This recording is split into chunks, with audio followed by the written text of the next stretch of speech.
নমস্কার আমার প্রিয় ছাত্রছাত্রীরা, তোমরা সকলে কেমন আছো? আশা করছি তোমরা সকলে ভালো আছো। আজকে একটা খুব সুন্দর টপিক নিয়ে আলোচনা করব, জ্যামিতির চতুর্ভুজের শ্রেণীবিভাগ। এটা ছোট বড় প্রত্যেকেরই কাজে লাগবে। দেখো, চতুর্ভুজ কাকে বলে সেটা প্রথমে আমরা জেনে নিই। চতুর্ভুজ তার মানে চতুর মানে চারটি, ভুজ মানে বাহু, চারটি বাহু দিয়ে ঘেরা একটা জায়গা, সেটাই হচ্ছে চতুর্ভুজ।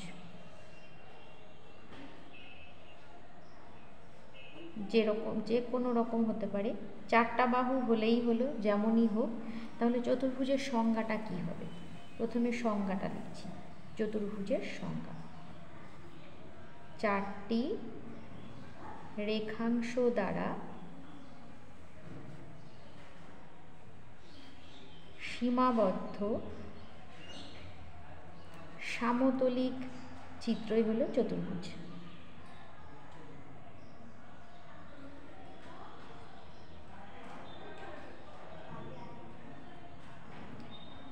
শুধু চারটি রেখাংশ হলে হবে না, চারটি রেখাংশ দ্বারা সীমাবদ্ধ হতে হবে। ধরো আমি এরকম নিলাম, তাহলে কিন্তু সেটা চতুর্ভুজ হলো না। সীমাবদ্ধ অর্থাৎ ঘেরা, মানে বদ্ধ হতে হবে জায়গাটা। তাহলে চারটি রেখাংশ দ্বারা সীমাবদ্ধ সমতলিক চিত্রকে চতুর্ভুজ বলে। এবার জেনে নেব কত রকমের চতুর্ভুজ হতে পারে। চতুর্ভুজের আমরা প্রথমে জেনে নিই। দেখো, চারটা বাহু আছে, চারটা কোণও আছে, এবং চতুর্ভুজটা দেখতে যেমনই হোক না কেন, চতুর্ভুজের চারটি কোণের সমষ্টি সর্বদা 360 ডিগ্রি হয়। এবং চতুর্ভুজের বিপরীত কৌণিক বিন্দুগুলো যোগ করলে আমরা যে দুটো রেখা পাই, এদের বলা হয় কর্ণ। তাহলে চতুর্ভুজের দুটি কর্ণ এবং চারটি কোণের সমষ্টি কত? 360 ডিগ্রি। চতুর্ভুজের চারটি কোণের সমষ্টি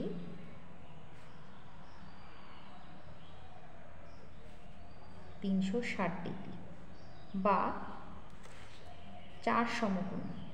কি করে আসে 4 সমকোণ? 360 ডিগ্রিকে আমরা লিখতে পারি 4 × 90 ডিগ্রি। এবার 90 ডিগ্রি মানে 1 সমকোণ, তাহলে হচ্ছে 4 সমকোণ। তাহলে চতুর্ভুজের চারটি কোণের সমষ্টি 360 ডিগ্রি বা 4 সমকোণ। এবং চতুর্ভুজের দুটি কর্ণ। এবার জেনে নেওয়া যাক কত রকমের চতুর্ভুজ হয়। প্রথমত আমরা দেখব, একটা চতুর্ভুজে যদি এক জোড়া বিপরীত বাহু সমান্তরাল হয়, ধরো নিচের বাহুটা এবং উপরের বাহুটা সমান্তরাল, আর দুপাশের বাহু দুটো সমান্তরাল নয়। এরকম ধরো ছবিটা, উপরের বাহুটা নিচের বাহুটা সমান্তরাল এবং দুপাশের বাহু সমান্তরাল নয়। এই ধরনের চতুর্ভুজের নাম হচ্ছে ট্রাপিজিয়াম। ট্রাপিজিয়াম। ট্রাপিজিয়ামের উপরের বাহু এবং নিচের বাহু সমান্তরাল। তাহলে ট্রাপিজিয়াম কাকে বলে? যে চতুর্ভুজের এক জোড়া বিপরীত বাহু সমান্তরাল, তা হচ্ছে ট্রাপিজিয়াম। তাহলে ট্রাপিজিয়ামের এক জোড়া বিপরীত বাহু সমান্তরাল হলো, বাকি যে বাহু দুটো এদের নাম কি? এদেরকে বলা হয় তির্যক বাহু। ট্রাপিজিয়ামের দুটো তির্যক বাহু আছে।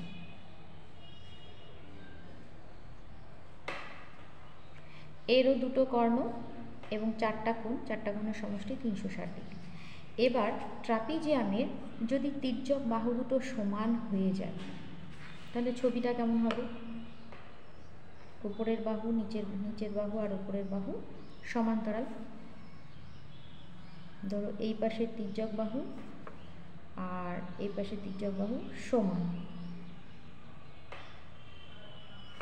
এই বাহুর সঙ্গে যদি এই বাহু সমান হয়ে যায়, তাহলে এর নাম হবে সমদ্বিবাহু ট্রাপিজিয়াম। সমদ্বিবাহু ট্রাপিজিয়াম। তাহলে আমরা ট্রাপিজিয়াম জেনে নিলাম, যে চতুর্ভুজের এক জোড়া বিপরীত বাহু সমান্তরাল, তাকে আমরা বলছি ট্রাপিজিয়াম। এবং ট্রাপিজিয়ামটির যদি তির্যক বাহু দুটো সমান হয়, তখন তারা হবে সমদ্বিবাহু ট্রাপিজিয়াম। সমদ্বিবাহু ট্রাপিজিয়ামের ক্ষেত্রে কিন্তু কর্ণ দুটো সমান হয়। কর্ণ দুটো সমান হয় এবং এই কোণ দুটো, পাশাপাশি সন্নিহিত কোণ দুটো, এরা কিন্তু সমান হয়। এবার চলো ট্রাপিজিয়াম থেকে আরেকটা ছবি আমরা পাবো, সেটা হচ্ছে সামান্তরিক। ট্রাপিজিয়ামের তির্যক বাহু দুটো যদি সমান্তরাল হয়ে যায়, ট্রাপিজিয়ামে প্রথমে আমি এঁকে নিচ্ছি ওপরের বাহু নিচের বাহু। এবার তির্যক বাহু যদি সমান্তরাল হয়, এই ধরো এইরকম আঁকলাম, আবার এরকম। তির্যক বাহু দুটো যদি সমান্তরাল হয়ে যায় তখন তার নাম হয়ে যাবে সামান্তরিক। তাহলে সামান্তরিকের সংজ্ঞা আমরা দুই দিক থেকে পাবো। একটা হচ্ছে ট্রাপিজিয়ামের যদি তির্যক বাহু দুটি সমান্তরাল হয়ে যায় তখন তাকে আমরা সামান্তরিক বলতে পারবো।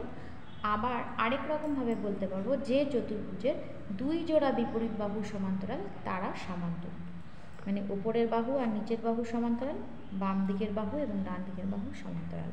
তাহলে সামান্তরিকের ক্ষেত্রে কিন্তু আমরা দুরকম সংজ্ঞা পাচ্ছি। এক নম্বর, যে চতুর্ভুজের বিপরীত বাহুগুলো পরস্পর সমান্তরাল তা সামান্তরিক, অথবা আরেক রকমভাবে বলা যায় যে ট্রাপিজিয়ামের তির্যক বাহু দুটি সমান্তরাল তাকে বলা হয় সামান্তরিক।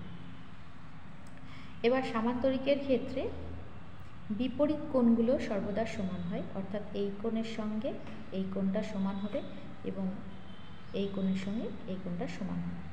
এবং এরও দুটো কর্ণ দুটো কিন্তু কখনোই সমান নয়, কর্ণ দুটো কিন্তু অসমান, ছোট বড়। এবং এরও চারটা কোণের সমষ্টি 360 ডিগ্রি বা 4 সমকোণ। তাহলে দেখো আমরা কি কি পেলাম, ট্রাপিজিয়াম পেলাম, সেখান থেকে সমদ্বিবাহু ট্রাপিজিয়াম এবং সামান্তরিক পেলাম। এবার সামান্তরিক থেকে আমরা দুটো জিনিস পাবো। সামান্তরিকে প্রত্যেকটা কোণ যদি সমান হয়ে যায়, অর্থাৎ এক সমকোণ হয়ে যায়, প্রত্যেকটা কোণ সমান হলেই প্রত্যেকটা কোণ এক সমকোণ করে হয়ে যাবে, তখন তার নাম হয়ে যাবে আয়তক্ষেত্র। দেখো সামান্তরিক থেকে পাবো আয়তক্ষেত্র।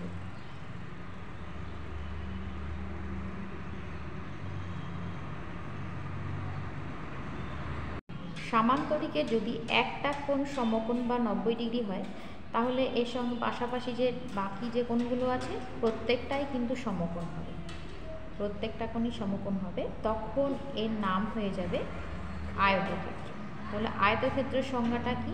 আয়তক্ষেত্রের সংজ্ঞা হচ্ছে সামান্তরিকের একটি কোণ সমকোণ হলে তাকে আমরা আয়তক্ষেত্র বলব। বা এভাবেও বলা যায় যে চতুর্ভুজের বিপরীত বাহুগুলো পরস্পর সমান এবং প্রতিটি কোণ সমান বা 90 ডিগ্রি তাকে আয়তক্ষেত্র বলে। তাহলে আয়তক্ষেত্রের সংজ্ঞাও কিন্তু দুরকমভাবে বলা যাবে, সামান্তরিক থেকেও আসা যাবে আবার চতুর্ভুজ থেকেও আসা যাবে। আমি আরেকবার রিপিট করছি, যে সামান্তরিকের একটি কোণ সমকোণ তাকে আয়তক্ষেত্র বলা হয়। অথবা চতুর্ভুজ থেকে যদি লিখতে চাই, যে চতুর্ভুজের বিপরীত বাহুগুলি সমান, অর্থাৎ ওপরের বাহু নিচের বাহু সমান, বাম দিকের বাহু ডান দিকের বাহু সমান, যে চতুর্ভুজের বিপরীত বাহুগুলো সমান এবং প্রত্যেকটা কোণ সমান, সমান লিখলেও হবে বা প্রত্যেকটা কোণ 90 ডিগ্রি লিখলেও হবে, সেই চতুর্ভুজকে আয়তক্ষেত্র বলা হয়। আয়তক্ষেত্রের ক্ষেত্রে কিন্তু দুটি কর্ণ সর্বদা সমান হয়।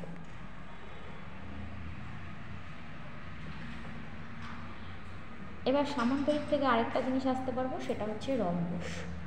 সামান্তরিকের ক্ষেত্রে যদি সামান্তরিকের তো আমরা জানি বিপরীত বাহুগুলো পরস্পর সমান্তরাল, এবার সামান্তরিকে যদি বিপরীত বাহুগুলো সমান ছিল, এবার যদি সবকটা বাহু সমান হয়ে যায়, সামান্তরিকে প্রত্যেকটা বাহু সমান, বা এমনভাবেও বলা যায় সামান্তরিকে একজোড়া সন্নিহিত বাহুর দৈর্ঘ্য সমান, মানে সামান্তরিকের ক্ষেত্রে কী হয়, ওপরের বাহু নিচের বাহু সমান এবং সমান্তরাল, বাম পাশের ডান পাশের বাহু সমান এবং সমান্তরাল।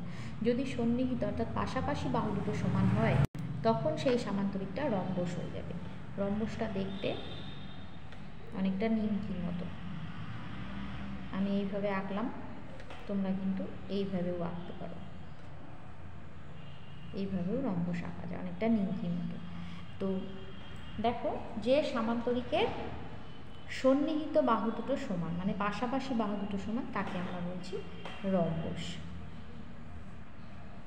আবার চতুর্ভুজ থেকেও বলতে পারি, যে চতুর্ভুজের বিপরীত বাহুগুলো পরস্পর সমান্তরাল এবং সমান তাকে রম্বস বলা হয়। এটা চতুর্ভুজ থেকেই লিখতে পারবো। তাহলে রম্বসের সংজ্ঞাটাও আমরা দুইভাবে পাই, সামান্তরিক থেকেও পাচ্ছি আবার চতুর্ভুজ থেকেও। আবার রিপিট করছি, যে সামান্তরিকের একজোড়া সন্নিহিত বাহুর দৈর্ঘ্য সমান তার রম্বস। আবার চতুর্ভুজ থেকে যদি বলি, যে চতুর্ভুজের বিপরীত বাহুগুলো পরস্পর সমান্তরাল এবং প্রতিটি বাহু দৈর্ঘ্য সমান, তাকে বলা হচ্ছে রম্বস। রম্বসের ক্ষেত্রে কিন্তু দুটো কর্ণ সমান হবে না, অসমান হবে, এবং কর্ণ দুটিও অসমান হবে।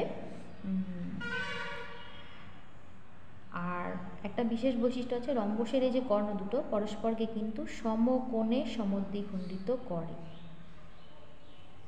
আয়তক্ষেত্রে কিন্তু সমদ্বিখণ্ডিত করছিল কর্ণ, সামান্তরিকের ক্ষেত্রেও কর্ণ সমদ্বিখণ্ডিত করে, আর রম্বসের ক্ষেত্রে কিন্তু সমকোণে সমদ্বিখণ্ডিত করে। এবার চলে আসি বর্গক্ষেত্র। আয়তক্ষেত্র থেকে আমরা পাচ্ছি বর্গক্ষেত্র, আবার রম্বস থেকেও বর্গক্ষেত্র পাবো। বর্গক্ষেত্রও দুরকমভাবে তৈরি করা যাবে।